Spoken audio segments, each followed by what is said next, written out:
Welcome in, everyone, as we take a look at the effects of the Civil War on African Americans. And here you see an African American Civil War soldier and his family posing for a photograph. And African Americans played a major part in the war effort on both sides, but in a combat side, they played a major part on the Union side. In the Confederate side of the war, African Americans were serving in a support role and, for the most part, against their will as slaves. This image shows African American soldiers storming Confederate defense works, being led by a white Union officer and fighting on behalf of the United States of America. The African Americans that fought in the Union Army, well, we'll get into some of their stories here in a few minutes. But you had some African Americans in Confederate units in the field, but for the most part, African Americans during the Civil War were fighting on behalf of the Union side for obvious reasons. The Confederates would use African Americans and slave labor, I should say, to help build their defenses, to cook for them. They would use slave labor in support roles, things that weren't really, critical in the fighting. They weren't in a fighting position, but they were there serving to help the Confederates prepare their defenses and to make the soldiers' jobs a little bit easier. So the Confederacy used slaves as ship workers, cooks, laborers, and camp workers. This poster is advertising for African Americans to join the 54th Regiment, where there is a $100 bounty for them at the expiration of their term of service, and it pays $13 a month. This bounty, or this is a advertisement for a white regiment, for the 121st Regiment, and at the end, they will receive a $160 bounty and 1 month's pay in advance. Folks, the pay for African Americans during the Civil War was less than it was for white soldiers. African American soldiers were discriminated against in a host of ways.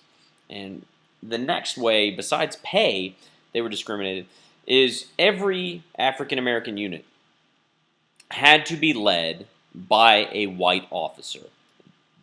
The U.S. Army did not allow African Americans to be officers and to lead African American men into battle. That had to be done by a white soldier.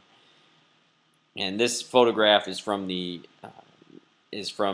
Camp Pendleton, and it's U.S. soldiers at Camp William Penn in Philadelphia, Pennsylvania in 1864. So African American soldiers were discriminated against. They served in segregated units under the command of a white officer. So thinking back to that picture, there was only one white person in it. They did not serve alongside white regular soldiers. There was a white officer in charge of the African American unit, but that was it. It was not they didn't work together with white troops on a regular basis. They were very much segregated. And finally, I want to tell you the story of Robert Smalls. Robert Smalls was a slave in Charleston, and he worked on a ship, and while the war is taking place, during the war, he has this idea that he's going to hijack the ship that he works on. So he hijacks a Confederate ship. And once he's taken over this ship, he has several people get on board with him. And he's got 17 people on board this ship.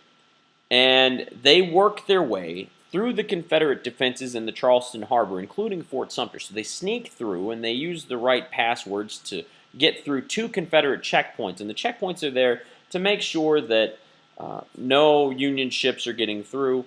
And since Robert Smalls knows the passwords and the correct signals, he does the correct signals, and he's able to get through the Confederate checkpoints. Once he gets this Confederate ship through the 2 checkpoints, and he does so, and he hides his identity so that they think that there's a white officer on board, or a white captain on board, once he's able to get through the Confederate checkpoints, of course, the Union is blockading the South. The Union doesn't want supplies getting in or getting out of the Confederacy. Once he's able to get through the checkpoints, he sails his ship up to a Union ship blockading Charleston, and he surrenders. So he turns himself into the Union Navy.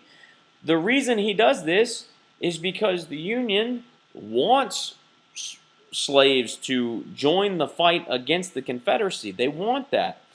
And so when he does this, the United States Navy rewards him and makes him a captain in the U.S. Navy. By doing this, going through, hijacking a Confederate ship, going and turning himself into the Union Navy, and escaping from the Confederate South, he's able to free 16 others, 8 men, 5 women, and 3 children. Robert Smalls ends up becoming a member of Congress after the war. So he's a very highly decorated naval captain. He's honored for his bravery and heroism, and he eventually is elected to the U.S. House of Representatives following the war. And that is all for our notes on the Civil War.